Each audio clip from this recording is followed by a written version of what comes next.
Hi, welcome to Soap Recovery, and today I am re-soaping one of my favorite soaps called, I call it Paris. Okay, here's a sample of it, and I'm trying to recreate it. I did this soap with a hanger swirl. It has a delicious smell. This time I'm soaping it because I keep on soaping over and over again. A particular favorite to see if I can get it to the nth degree. I soaped this the other night, and I'll show you the batch I made in another video. It's ready. It's also called Paris, and it's getting ready to be cut. But I also made these lovely little macaroons in glycerin soap and in a different color palette than I did for the other ones. You'll see the difference when you see the two different videos. But I usually, in soap recovery, this hobby or this vocation that I came to, I started because I loved having a creative outlet that didn't involve food. And so I wanted to find something that used all the things I love to do, but didn't actually put on the calories and made me feel well. And so I discovered this passion. I started seeing other soapers on the internet, and I just started to fall in love with this hobby. Plus, I love being able to give the soap away to my friends, and frankly, I secretly love how it throws them into breakdown when I give it away, give it to them, because they just want to pay. It's hard, but I know they want to pay. So I got a delicious scent that I want to use called Moscato, and I got it from Rustic Essentials, and I wanted to try this soap again. With a different color palette. On another video, I will show you what the other soap that I made came out looking like. This is the inspiration for making this one called Paris. I did a hanger swirl on it. I love the palette. I love the scent of the soap. I really enjoyed this soap, and so did my friends. I love making soap. If you've listened to any of my soap recovery videos, you know I did this as a way to recover from an addiction to sugar, wheat, and flour. And I love to create, but I could no longer bake and carry on the way I was doing before. So I picked up this lovely hobby. I watched Soap Queen TV and Royalty Soap and Eden Secrets and all these other soapers and Royal Appleberry, and I got very inspired to make my own soap. And so that's what brought me here. So today, this is the very first time I've ever made soap in front of anyone, because I usually feel that the other soapers do such a wonderful job.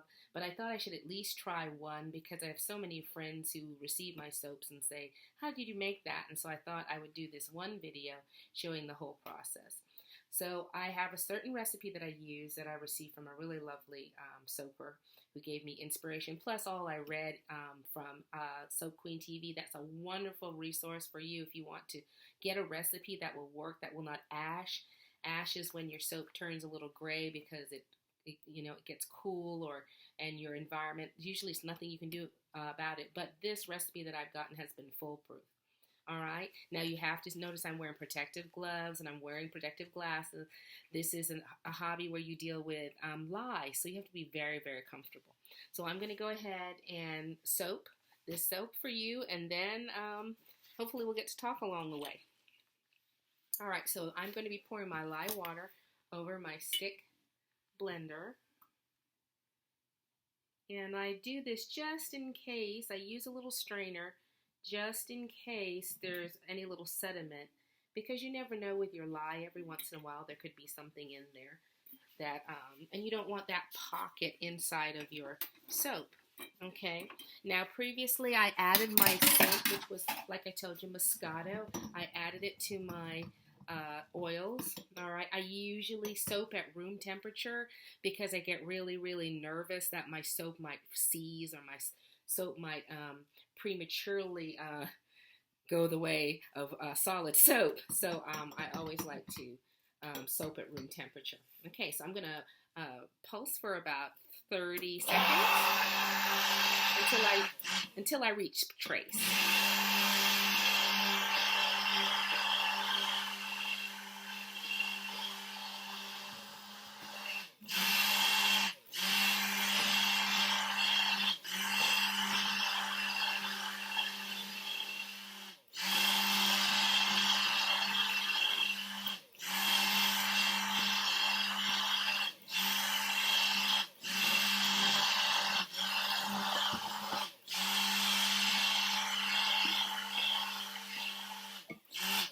Well, hopefully I was kind enough to fast forward that for you. A deal of time. I don't want to spend a great deal of time working on a soap, and if I spent the whole day making embeds and then I soaped, I might find it a bit too much for me to handle, just too much for me to deal with. So I find that what I'll do is I will do a little bit of everything. Okay, I'll do a little bit of my embeds ahead of time. All right, so these are my 4 colors. I'm going to start with the lightest.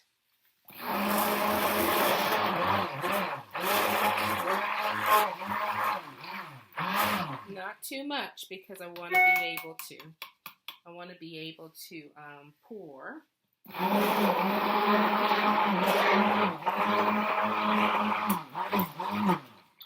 Okay, and then I think I'll go to the purple.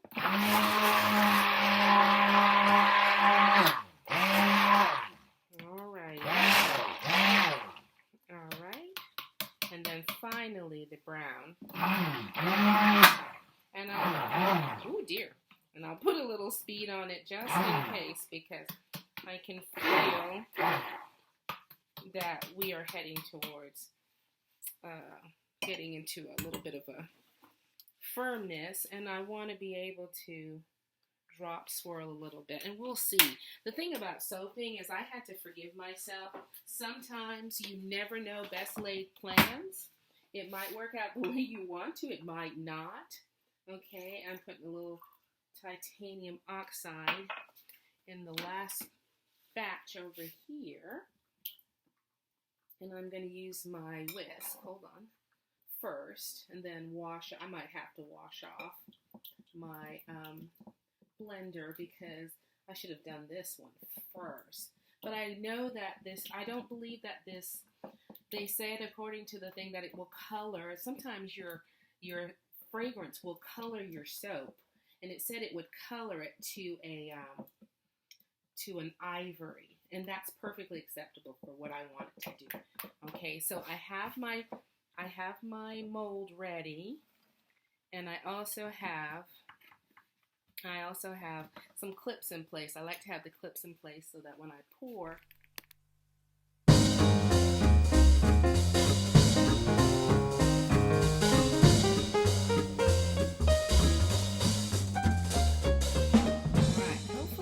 fast forward that to you so you didn't have to wait while I went and got my actual hanger. Okay, it is an actual hanger. I really enjoy this hanger. I got it from the dry cleaner. It is the perfect length of my soap mold. Alrighty, so let me do a little cleanup around the edge here.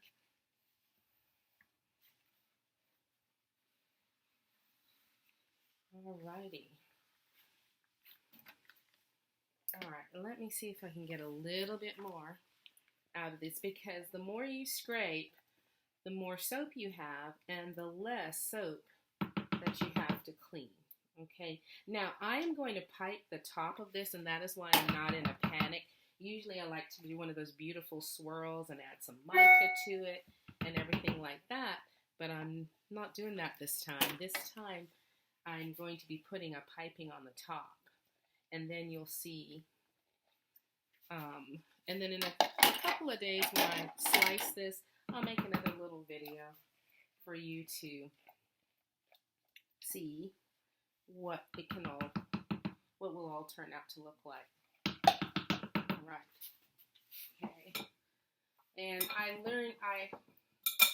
love the idea of scraping as much as possible, because you don't want to have a lot to clean up. And also, I found that the best cleaner is what they used on the birds who get into an oil slick, because this is usually heavy oils, and that's Dawn dishwashing lotion, soap.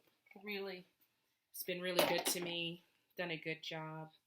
Okay, so I'm just going to now usually, and if I make another video about making soap, I'll show you how to treat the top. Now remember, I this is part of my recovery. It's just such a win-win. It makes me feel good, and it helps me stay calm, and a great hobby does that. And then the thing about soap that's so appealing is that soap just gets better and better. It does. It just gets better and better. All right. So I'm going to set this to get ready for the next level. All right. Okay. All righty. Well, my camera cut out, which I think should only be expected as a newbie. But in the meantime, since you last left, I made the icing for this soap. I have to admit, this is my very first time coloring it something other than a white or an eggshell color. I'm kind of excited to see how this will end up. As I say, if you want to see how it's done perfectly, there's so many other channels out there with people who've been soaping for years. I'm new. I haven't even made it past, nothing close to a year yet. Okay? So if you want to see exactly how it's done, I did find that I needed to double my piping recipe to cover one loaf. Usually I do 2 loaves of soap at a time, but I find I can really handle 1 loaf at a time much better. Alrighty.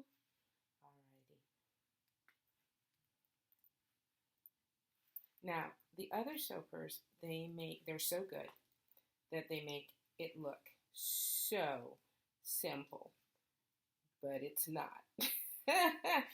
And I've learned that over time. But I still love this hobby. And as someone over 50, it's nice to be excited by something new. Okay, let's see. All right, and in the comments, I will write down. Alrighty, so now we're at my favorite part, and that's embellishment. Now, I'm not exactly sure how this color scheme is going to come off, but I am excited to see what's going to happen. All right, and like I said, I'm not a professional. I just play one in the movies. All right. Oh, I like that with the chocolate. Ooh, I'm happy. All right, I think that's enough of the chocolate. Let's get a little raspberry going on here. See what happens. Okay, I like it. We'll see how it goes. All right. All right. I like to put my drizzle on before I set my embeds. I don't know. Everybody has their own style, you know. I just happen to like that, and I like to put on like a little pyrotech glitter to go with it. But also remember to try and get a skin gray glitter, because it is going against people's skin. All right, I like to put on a coarse glitter and then at the end a fine glitter. Okay, so I'm going to start placing my embeds, and it's really up to you. I have already drawn lines on my mold, so I kind of know where my slice and where I'm going to slice. All right, so hopefully, let me random the colors a bit. Now, I'm not about perfect, I'm about happy, which is a good thing because perfection is so very often not achieved.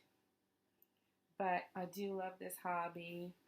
I'm grateful to the soapers who kind of let me into their world without me having any kind of major chemical burns and ruining too many batches of soaps by their guidance. So I thought I would do that for my friends who always want to come over and help me soap. And I thought maybe if they saw this ahead of time, and I've had a bunch of people come over. I mean, that's one of the gifts of this stage of life when kids are grown and doing their own thing, and you get time to do your own thing. So another thing that made me love this hobby is this wonderful stage of life I'm in which I've already got my parent card stamped, which means that everybody is grown and out there in the world doing their own thing. And I'm very proud of my kids, as I'm sure other people are of theirs, and very relieved that I got to this stage without really ruining anybody. I don't think, but I guess time will tell if I really ruined someone. But I'm just really enjoying this stage of life, and I'm hoping that it's working for other people too.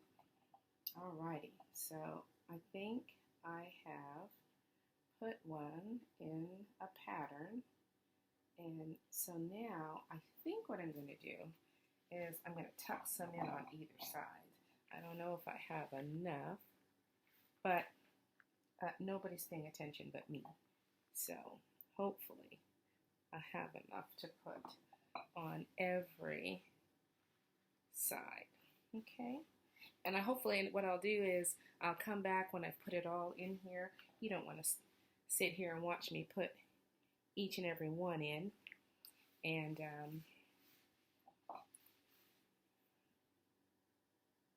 I'm sure you have other things to do. All right.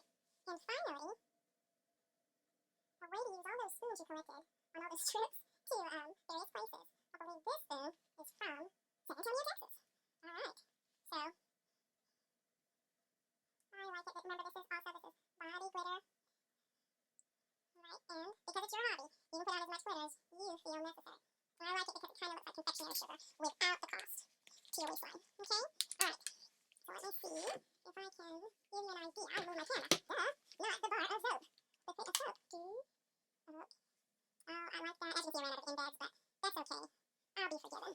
Because it's for me. So I'm going to spray these with my alcohol mix, just in case I have never had, with this recipe, I have never had any grain of my soap, but you better safe than sorry. So I'm going to get the other one I did so you can see the different color scheme I used for the other one. That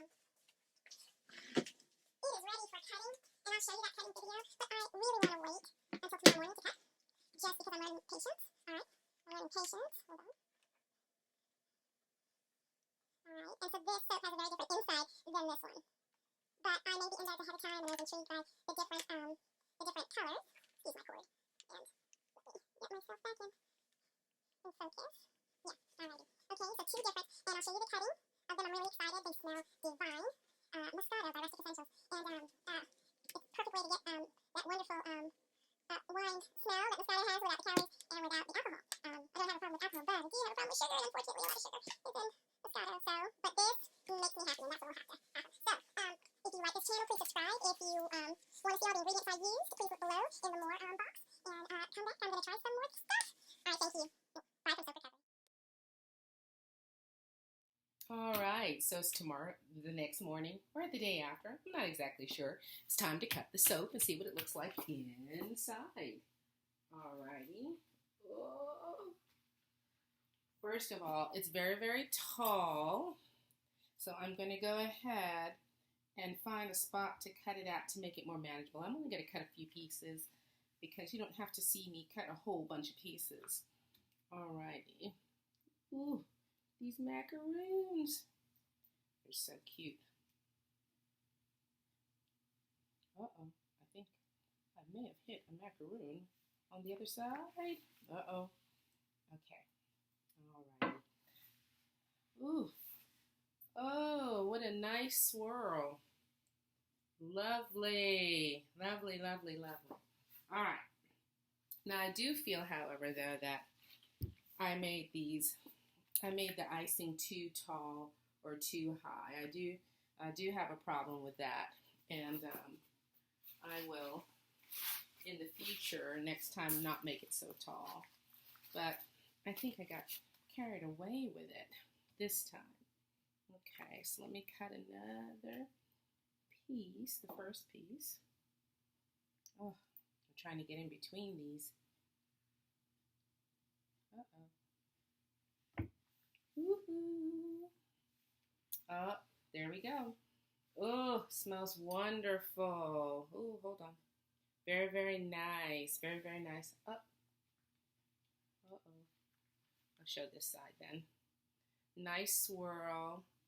Lovely top. Uh-oh. I think I lost a macaroon. I did. But I put it back. All right. Okay, I'm going to put that one there. All righty. And I'm going to cut one more. All right, I may have placed these macaroons too close. But like I said, I'm learning. Oh, in the meantime, I have to tell you about kale disaster. What a disaster. I had smells so delicious. Really pretty on the inside. I had a disaster happen, I'm not sure if I put too much titanium oxide. I'm not exactly sure what caused it to happen. But the other macaroon soap I made,